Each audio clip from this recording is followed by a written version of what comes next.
नमस्कार विद्यार्थियों, आप सभी का इस चैनल में फिर से स्वागत है। आज अपन अध्ययन करेंगे राजस्थान में आयोजित होने वाली विभिन्न प्रतियोगिता परीक्षाओं में पूछे जाने वाले भूगोल विषय से संबंधित महत्वपूर्ण क्वेश्चनों का संग्रह तथा उनका स्पष्टीकरण। प्रिय विद्यार्थियों, इससे पूर्व मैंने लगभग 5 प्रैक्टिस सेट आपके सामने पेश कर दिए, जो कि राजस्थान में आयोजित होने वाली विभिन्न प्रतियोगिता परीक्षा जैसे पटवारी, कांस्टेबल, रीट, आरपीएससी तथा हाई कोर्ट, एलडीसी और सेकंड ग्रेड और थर्ड ग्रेड में अधिकांश से ये क्वेश्चन पूछे जाते हैं।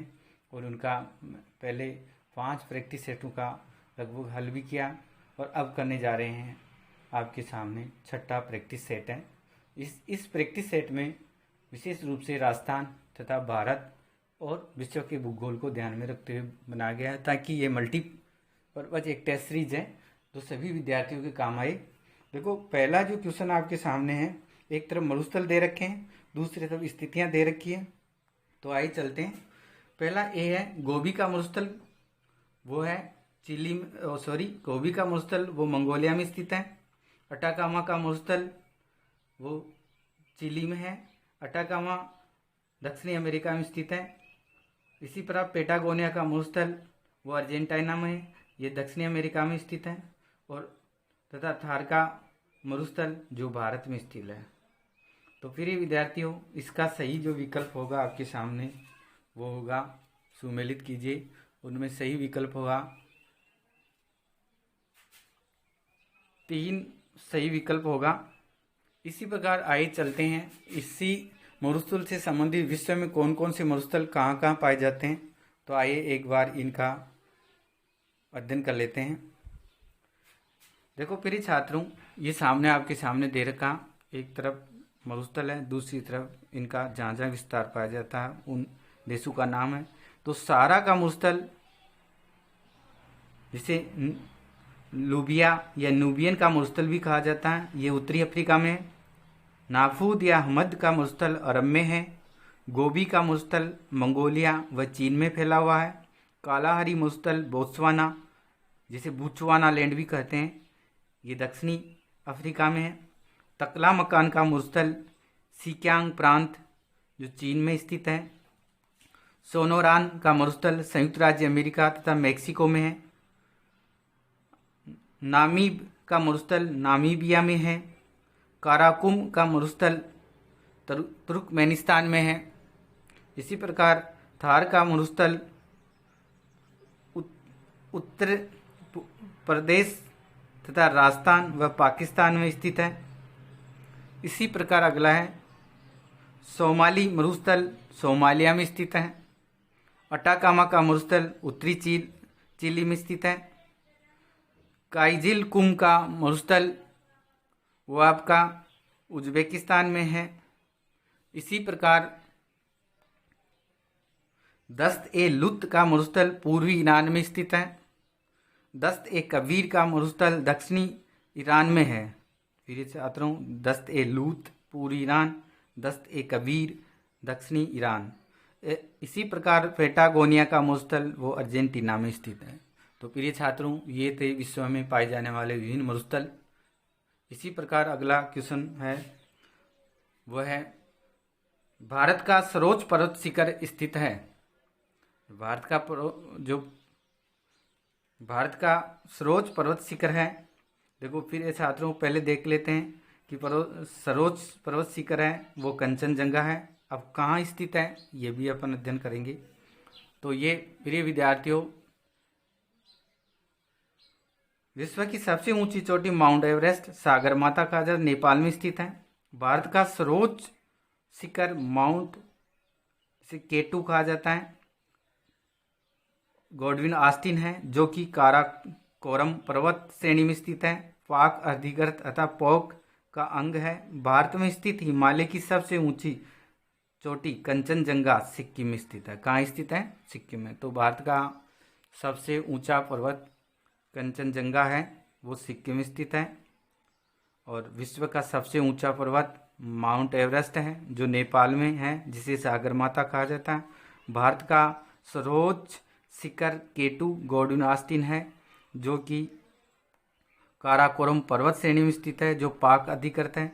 लेकिन भारत में स्थित हिमालय की सबसे ऊंची चोटी वो है कंचनजंगा है। इसी प्रकार अगला क्वेश्चन है जो राजस्थान से संबंधित है।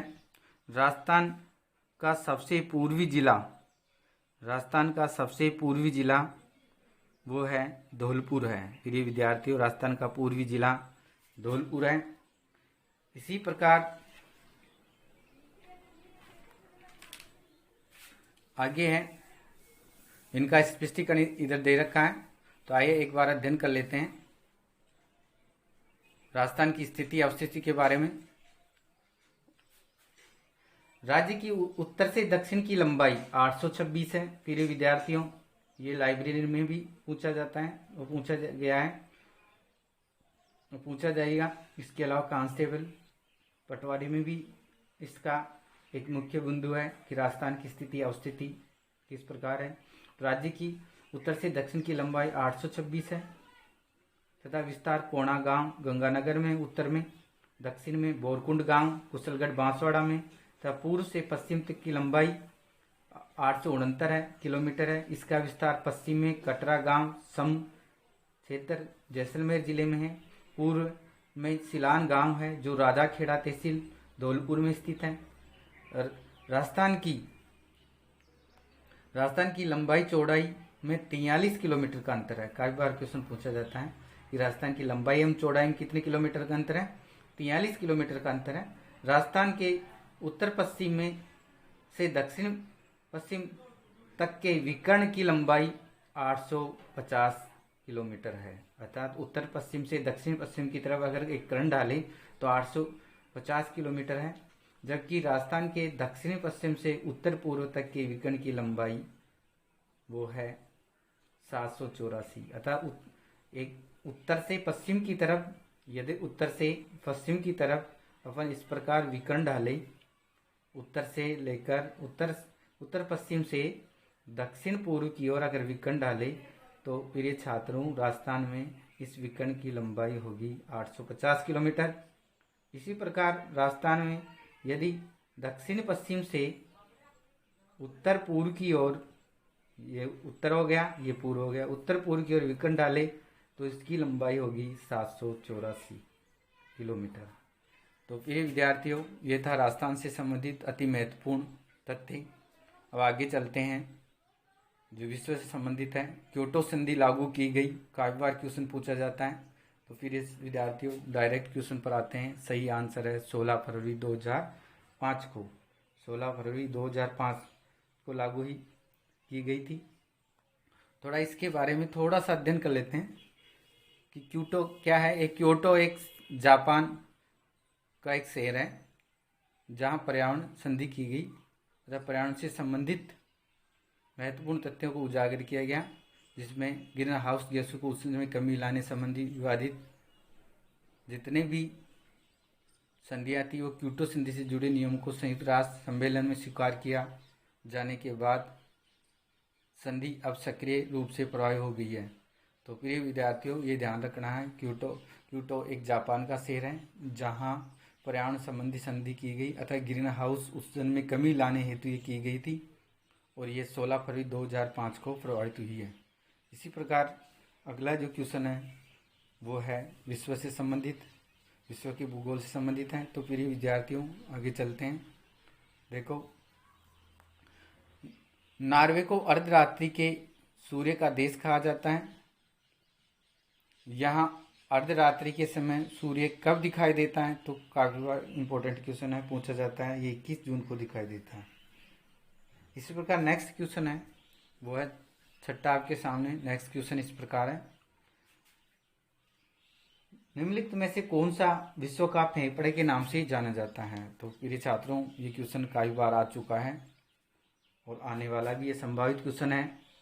एसएससी में भी आता है, इसके अलावा रीट और पटवारी में भी आता है। तो निम्न में से कौन सा विश्व का फेफड़े के नाम से जाना जाता था, कौन सा ऐसा क्षेत्र है जो विश्व के फेफड़ों के नाम से जाना जाता था, वो सबसे ज़्यादा ऑक्सीजन उत्सर्जन करने वाले क्षेत्र है, जिस ग्रीन क्षेत्र भी कहा जाता है, वो है सही विकल्प है विस्तृत रेखीय वर्षावन। विस्तृत रेखीय वर्षावनों को विश्व का फेफड़ा कहा जाता है, जो अधिकांशतः अमेजन के जंगलों में पाए जाते हैं तथा विषुवत रेखा के आसपास पाए जाते हैं। इसी प्रकार नेक्स्ट क्वेश्चन है वो राजस्थान से संबंधित है। तो प्रिय विद्यार्थियों देखो, राजस्थान के भौतिक स्वरूप के संबंध में कौन सा कथन सत्य है? दिए गए कुटु का प्रयोग करके सही उत्तर का चुनाव कीजिए। तो देखो कौन सा कथन सत्य है, तो अभी देखते हैं। नंबर 1 है, हाड़ौती पठार पश्चिमोत्तर में मुख्य सीमा भ्रंश द्वारा सीमांकित है। दूसरा वो है, पश्चिमी रेतीला मैदान का 41.50% क्षेत्र बालू का स्फूट मुक्त प्रदेश है।